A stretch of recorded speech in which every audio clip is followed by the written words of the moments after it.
Hello and welcome back to another video. So I've used the iPad Pro for a while now as my main laptop before getting the M1 MacBook Pro. And I have a lot of thoughts to share with you guys regarding if this can be your laptop or not. I'm going to be reviewing this from a perspective of it being a laptop rather than just an iPad. Because with the use of a Magic Keyboard or an accessory like it, it really can be a laptop for a lot of people. But for some, it just might not be enough. I will also talk about students since I'm a recent college graduate and if I think they could use this as their only device for college. An extremely important thing to note is the price of this device. Now this is a $1,200 setup with the Magic Keyboard. You're getting to the price of around an M1 MacBook Pro or MacBook Air. One of the first things you'll notice with the iPad Pro paired with the Magic Keyboard is the premium build and feel. It does have some weight to it, but it's still extremely portable. I think the boxy design of the iPad with the uniform bezel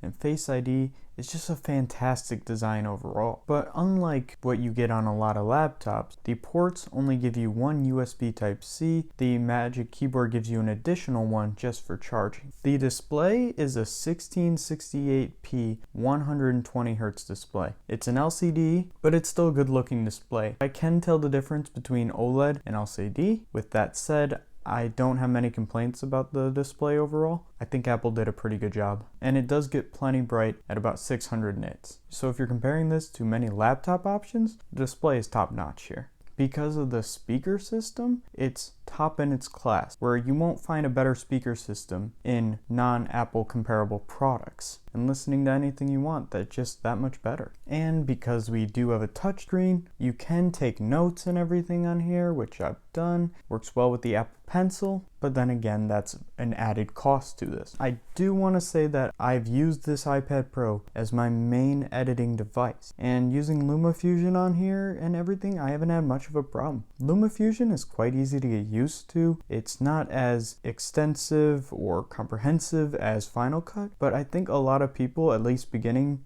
YouTubers like myself, would be fine with LumaFusion. Another essential aspect to a computing device is its battery life, and I'm happy to report that the iPad Pro's battery life is just phenomenal. I don't have to charge it most days, and with my previous MacBooks in the past, I definitely had to. They drained a lot quicker. Now the M1 MacBooks do have extremely good battery life. They kind of have a similar battery life to the iPad, which makes sense because their CPUs are both built on an ARM architecture. But even with the Magic Keyboard draining battery, you get phenomenal battery life. And in the box, you do get an 18-watt fast charger for this. Okay, now let's move on to the cameras. And I bet you're saying to yourself, oh wait, Adam, who cares about the cameras in their laptop? And that would be a fair point. We're not going to focus on the rear cameras, we're going to focus on the front one, the one that you'd be using for video conferencing. It is a 7 megapixel front-facing camera that does shoot in 1080p, unlike what you have on the M1 MacBook Pros and MacBooks in the past that shoot in 720p.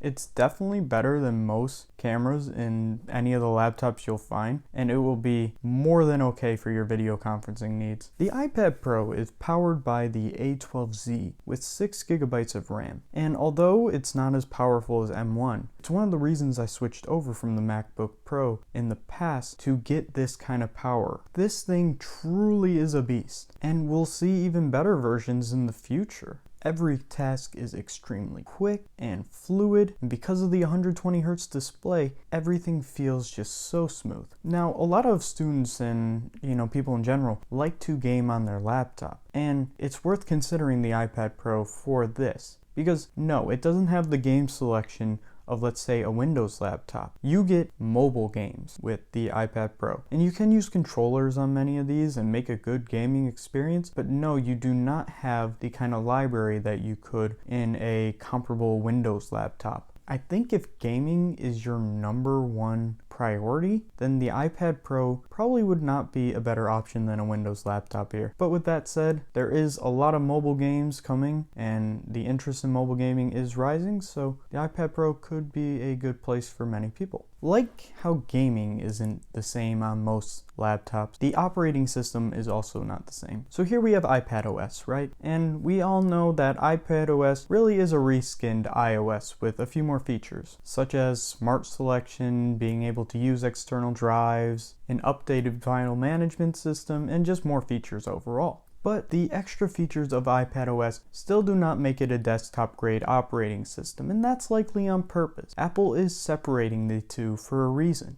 There are times that the iPad just functions more like an iPhone than it does a MacBook, and that can be frustrating for some people. So with all that said, what are the things that are missing on the iPad Pro or complaints I had while using it as a sole laptop replacement? Now first, although I said the file management system was improved, especially in comparison to iOS, it's still not desktop grade, just like the operating system. The file management system works fine for the most part, but it can be a little finicky. It's just not up to par with what you get in macOS or Windows. Multitasking on the iPad Pro also seems a little limited. There's a very set way that you can multitask. You can't edit windows and put them where you want and work based off of that. You can only have a certain amount of windows at a time, and although you can get used to it, it's just not as intuitive as it would be on macOS or Windows. Also, although the browser is supposed to be the desktop version, and that's what's supposed to default to on Safari, it just always isn't the case.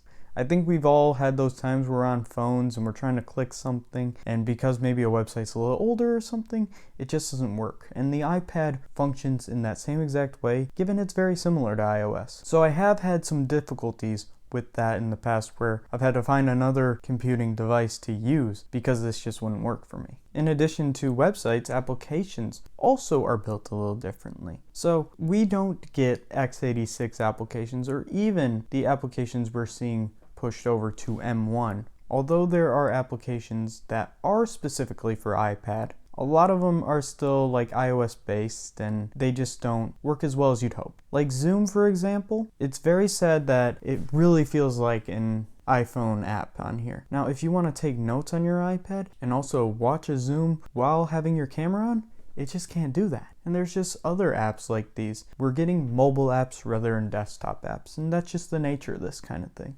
So in conclusion, the iPad is a very nice computing device and it's improving every single year. The iPad is very enjoyable to use in general for many reasons, like I talked about with content consumption and the 120 Hz with gaming in some cases. But for the current price of the iPad Pro, I would have to suggest that all students either go out and get a similar Windows laptop price-wise or get the M1 MacBook Air or MacBook Pro. With that said, there are people who are very light users and who might enjoy the experience of the iPad more due to its simplicity. And for those people, maybe this would be great, or if you want a secondary computing device that works really well, the iPad's great for that as well. But it still is hard for me to recommend as your only computing device, just given how good the M1 MacBook Air is especially. So thank you all so much for watching. I hope you enjoyed, and peace.